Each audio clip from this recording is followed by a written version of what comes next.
ఒక దుర్మార్గుడు, అంటే కుల అహంకారంతో మొత్తం కూడా విర్రవెగుతున్నటువంటి వాడు సర్పంచా పిరిపంచో వాడు ఒక వార్డు మెంబర్ను పట్టుకొని ఇష్టం వచ్చిన మాటలు, ఇక మీ మీ పిల్లల్ని పంపిరండి ఇట్లా నేను అనడం ఎందుకు యాక్చువల్గా గలీజ్ అది, కానీ ఒకసారి అదే వినిపించారు అసలు ఏం జరిగింది.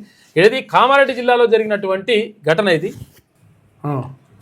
మండల పరిషత్ కార్యాలయం పాల్వంచ ఇది పాల్వంచ కాదు, పాల్వంచ అంటే ఖమ్మం జిల్లా ఉంటుంది, ఇది కామారెడ్డి జిల్లా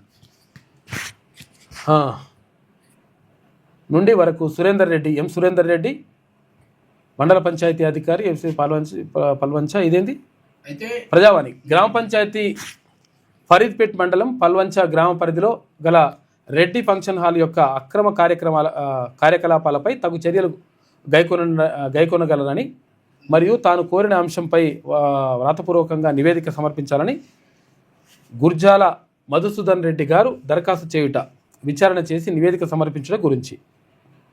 ఏంది విషయం? వెళ్ళి విచారణ చేయగా ఫంక్షన్కి సంబంధించిన అంటే ఏం జరిగింది అసలు ఇక్కడ ఏది ఇదంతా వదిలే అంటే సరే ఉండని. పంచాయతీ అధికారి వీళ్ళు రెడ్డి ఫంక్షన్ హాల్కి ఎంపీటీసీ ఫండ్స్ తోనే ఒక 4 లక్షల నిధులు పెట్టి కంపౌండ్ వాళ్ళు కట్టారన్న. ఓకే.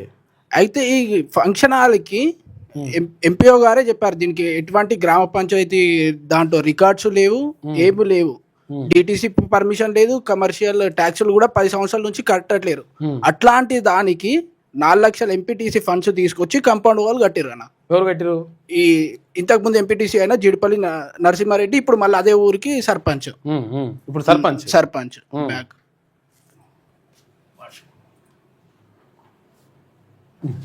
క్లోజ్.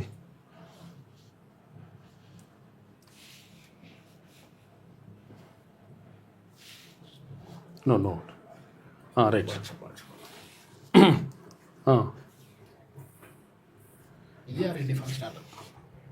ఇది రెడ్డి కళ్యాణ మండపము, ఇక్కడ ఏది కామారెడ్డి జిల్లా ఫరీద్పేట్ గ్రామం Palvancha mandal.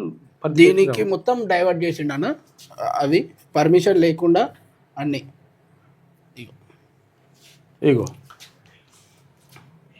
ఫరీద్పేట్ construction of compound wall at Reddy Sangham. ఎంత? 2 లక్షల రూపాయలు. 2 లక్షల రూపాయలు బ్యాలెన్స్ వర్క్ కి మళ్ళీ 2 లక్షలు. Compound wall balance work at Reddy సంఘం ఫరీద్పేట్ 2 లక్షల రూపాయలు. ఈ కాంట్రాక్టర్ ఎవరో కాదన్న, మళ్ళా జీడిపల్లి లత అంటే వాళ్ళ భార్యనే కాంట్రాక్టర్. ఆయననేమో ఎంపీటీసీ, ఇప్పుడేమో సర్పంచ్, ఇంతకుముందు ఎంపీటీసీ. ఇప్పుడు ఎందుకు తిడుతున్నాడు? దళిత ఇది వార్డు మెంబర్. ఇతను దేవుళ్ళ ప్రత్యూష అనే వార్డు మెంబర్ వాళ్ళ భర్త అన్న ఈయన. అయితే ఈయన దానికి సంబంధించింది మా వార్డులో ఈ పనులు చేయమని అడిగితే మిగతా వార్డు మెంబర్లతో అసభ్యంగా తిట్టిస్తుండు మొత్తం.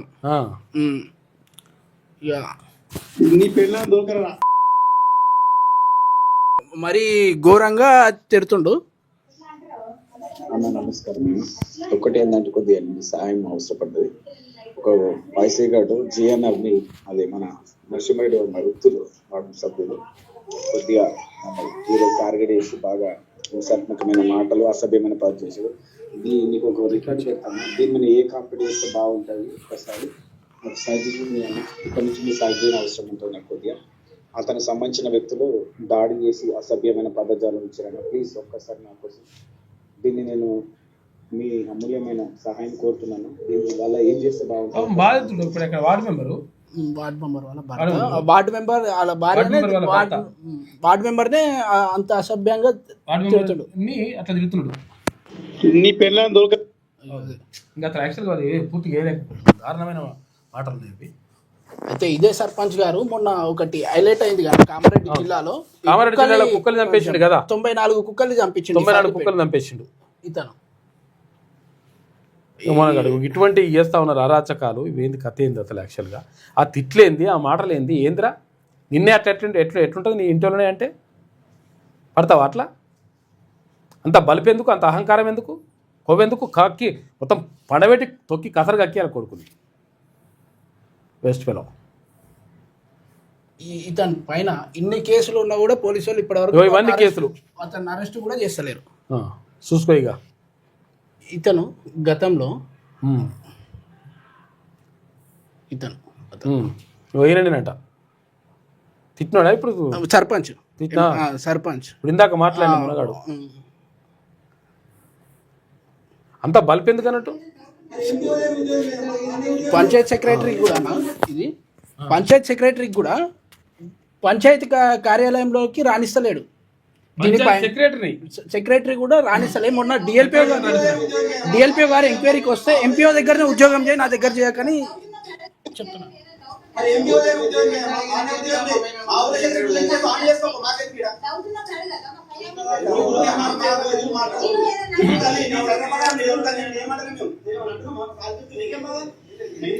డిఎల్పిఓ గారి ముందే బెదిరిస్తున్నాడు. చూసుకో ఇక ఇటువంటి అరాచకాలు నడుస్తున్నాయి. ఇంకా గతంలో ఈడబ్ల్యూఎస్ అక్రమ ఈడబ్ల్యూఎస్ సర్టిఫికేట్ కుట్రట్టు తప్పుడు సమాచారం ఇచ్చిన వ్యక్తిపై కామారెడ్డిలో చీటింగ్ కేసు నమోదు.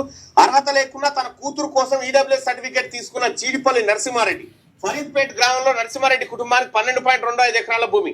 తన కూతురు దీపికారెడ్డికి ఈడబ్ల్యూఎస్ సర్టిఫికేట్ కోసం ల్యాండ్ తక్కువగా ఉన్నట్టు చూపించిన వైరం. నరసింహారెడ్డి వ్యవహారంపై జాతీయ ఎస్సీ కమిషన్ ఏసీబీకి ఫిర్యాదు చేసిన సామాజిక కార్యకర్త మధుసూదన్ రెడ్డి విచారణ చేసి పోలీసులకు ఫిర్యాదు చేసిన రెవెన్యూ అధికారులు స్థానిక తహసీల్దార్ కంప్లైంట్ తో నరసింహారెడ్డిపై కేసు నమోదైందట. ఇది నేనే బయట పెట్టిన. ఈడబ్ల్యూఎస్ కోటా కింద అక్రమంగా ఎంబీబీఎస్ సీటు పొందింది నా బిడ్డ. ఈ జీడిపల్లి నరసింహారెడ్డి మనిషి వాళ్ళ బిడ్డకు ఈడబ్ల్యూఎస్. ఇప్పుడు ఈడబ్ల్యూఎస్ ఎవరికి ఉండాలి? ఆర్థికంగా వెనుకబడినటువంటి ఎవరైతే ఎకనామికల్ వీకర్ సెక్షన్ ఎవరైతే ఉంటారో వాళ్ళకు ఉండాలి. అగ్రవర్ణ పేదలకు ఉండాలి. అక్రమ ఈడబ్ల్యూఎస్ సర్టిఫికేట్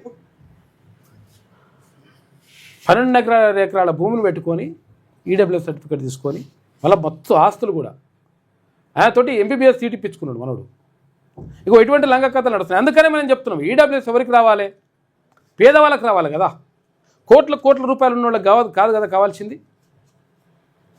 పేదవాళ్ళు ఇప్పుడు విషయం నిజంగా ఒకవేళ అగ్రవర్ణ పేదల వర్ణం నిజంగా ఉన్నారనుకో, ఇప్పుడు బాగా బలిసినోడితో పోటీ పడగడతారు వాళ్ళు. దీన్ని సవరించినట్టు ప్రభుత్వం కూడా దీని గురించి పట్టించుకోవట్లేదు. హలో అన్న ఏందన్నా అసలు ఏంది నా కథ ఏంది అసలు ఈ నరసింహారెడ్డిది?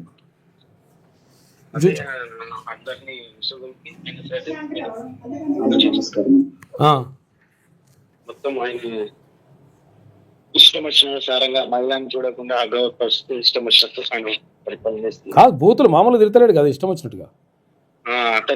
అతని అంశాలు మొత్తం భయంకరంగా. మళ్ళీ కొంతమంది వార్డు మెంబర్లు ఆయన సైడ్ సర్పంచ్ ఉన్న వార్డు మెంబర్లు దానికి వార్తాసు పలుకుతున్నారు. అదే కొంతమంది సిగ్నల్ ఉంటారు అట్లా కూడా. అదే భయంకరంగా దాన్ని ఇచ్చినా కూడా దానికి సపోర్ట్ గా వాళ్ళు వచ్చి మళ్ళీ కంప్లైంట్ చేసిరు. మేము దాన్ని కంప్లైంట్ చేసిరా మీరు? కంప్లైంట్ ఇచ్చాము. దాన్ని తప్పానని చేస్తే అతన్ని అటెంప్ట్ మర్డర్ కింద మా పైన, మా తమ్ముని పైన, నా పైన, మళ్ళా మా పైన వీళ్ళ మీద కేసు పెడుతున్నాడు. చూసుకో నా మీద ఉల్టా కేసు పెడుతున్నారు. చూసుకో ఇక వీళ్ళు కంప్లైంట్ చేస్తే వీళ్ళ మీద కేసు పెడతారు. అటెంప్ట్ మర్డర్ కేసులు అట మళ్ళా. అవును సార్. సో ఇంత మంచి పోలీసులు ఉన్నారు వీళ్ళు. సార్ సరే మాట్లాడదాం.